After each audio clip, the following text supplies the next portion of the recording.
Ya, kita mulai bab 1 ini, hidrokarbon minyak bumi.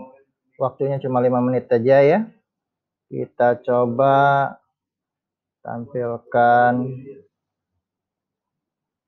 nih. Oke. Ya. Ya. Oke. Hidrokarbon dan minyak bumi ada 71 sampai 77 mengenai keunikan atom karbon, hidrokarbon, keisomeran, sifat hidrokarbon dan seterusnya ya. Jadi ini kita coba lihat. Ini contoh benzena. Benzena 1, 2, 3, 4, 5, 6. Nah, ini rangkap tunggal dan seterusnya ya. Kamu tahu C itu atom karbon dengan ikatan 4, lengannya 4. 1, 2, ini 1, ini 1. Ya, 4 ya. Nah, tiap-tiap C itu mengikat 4 ikatan. Oke? Ada 6 C.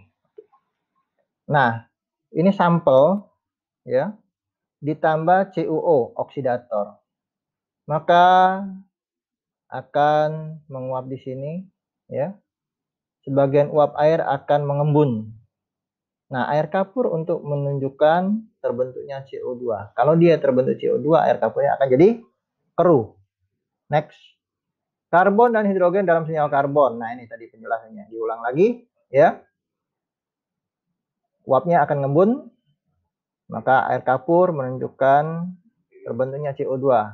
Bagi percobaan untuk menunjukkan karbon dan hidrogen dalam sampel organik. Karbon dan hidrogen akan teroksidasi menjadi karbon dioksida dan uap air, ya kan? Nah, CO2 dan H2O. Terbentuknya karbon dioksida dikenali dengan air kapur. Itu CO2. Jadi air kapurnya jadi biasa, jadi keruh. Sedangkan air itu kalau dia ada air, kita tes dengan kertas kobal, ya. Kita tes dengan kertas kobal. Next. Karbon mempunyai 4 elektron valensi. Hal ini menguntungkan karena untuk mencapai kestabilan karbon dapat membentuk 4 ikatan. Seperti ini, 1, 2, 3, 4. Ya, elektron valensinya 4 kan? Dia golongan 4. Ya, untuk mencapai stabil supaya 8 stabil, dia harus 4 lagi kan? Nah, ini 4. CH4 ini. Nah, pokoknya di sekeliling dia butuh 4 lagi. Ini metanol, ini kloroform, ini metilamina. Atom karbon relatif kecil. Hal ini menyumbang keuntungan. 1, ikatan kovalen ini bentuk karbon relatif kuat. Ya, karena kecil tadi, dekat. Ikatnya kuat. Karbon dapat membentuk ikatan rangkap dan ikatan rangkap 3. Rangkap ini artinya rangkap 2. Oke? Atom karbon dapat membentuk ikatan antar atom karbon berupa ikatan tunggal, rangkap, dan rangkap 3. Ya. Jadi kalau rangkap 2 tidak usah ditulis lagi rangkap 2, otomatis kalau ikatan rangkap berarti rangkap 2. Ya. Metana ini etana. Etana itu untuk C yang 2. Kalau C-nya 1 metana, C-nya 2 ini etana. Tapi kalau dia rangkap etena. Rangkap 3 etuna ya.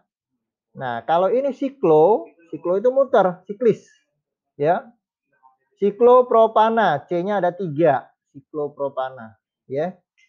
Kalau C-nya ada 4 berarti siklobutana ya. Oke. Ini benzena tadi. Berbagai macam bentuk ikatan dan bentuk rantai karbon dalam senyawa karbon. Next. Perbedaan sifat senyawa organik dan senyawa anorganik ya. Meskipun tidak ada perbedaan sifat yang tegas, kedua kelompok senyawa tersebut mempunyai ciri umum yang berbeda. Senyawa organik kurang stabil terhadap pemanasan.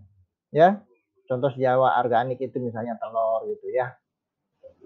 Organik kurang stabil terhadap pemanasan. Tapi kalau yang anorganik, contoh anorganik itu NaCl gitu.